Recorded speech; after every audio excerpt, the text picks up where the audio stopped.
বাংলাদেশে পালন করতে যাচ্ছি।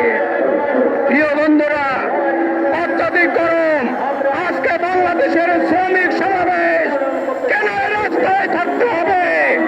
আজকে ন্যায্য পাওনা থেকে বঞ্চিত করা হচ্ছে। আজকে যারা ক্ষমতায়, তারা ওই শ্রমিকদের জন্য শুধু কান্না করে, আর শুধু জনগণের জন্য শুধু ভোটের সময় তাদের মাঝে যায়। তাহলে ভোট দিয়ে কি একটা মানুষের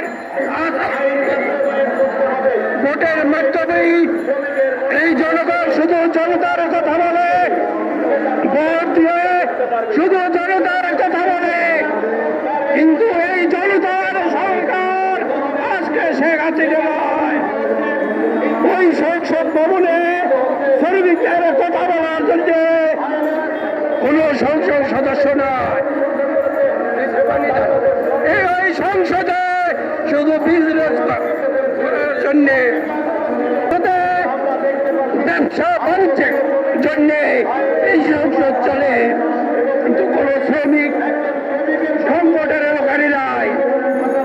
প্রিয় বন্ধুরা, কথা সংক্ষিপ্ত, আগামীতে যদি এই জাতীয়তাবাদী দল এবং 12 দলীয় জোট যদি ক্ষমতায় যেতে পারে, তাহলে ওই সংসদ হবে শ্রমিকদের সংসদ, ওই সংসদ হবে জনগণের সংসদ।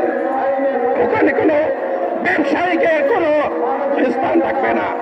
প্রিয় বন্ধুরা, আমি কথা শেষ করব, শুধু আগামীতে এই স্বৈরাচারী শেখ হাসিনাকে পদত্যাগ করে আমরা রাজপথ থেকে এই সংসদে বিলুপ্তি ঘোষণা করে একটি নিরপেক্ষ নির্বাচন দিয়ে, যেখানে মেহনতি মানুষের জন্য কথা বলবে, তাদের যেই আসুক ওই সংসদ হবে মেহনতি মানুষের সংসদ।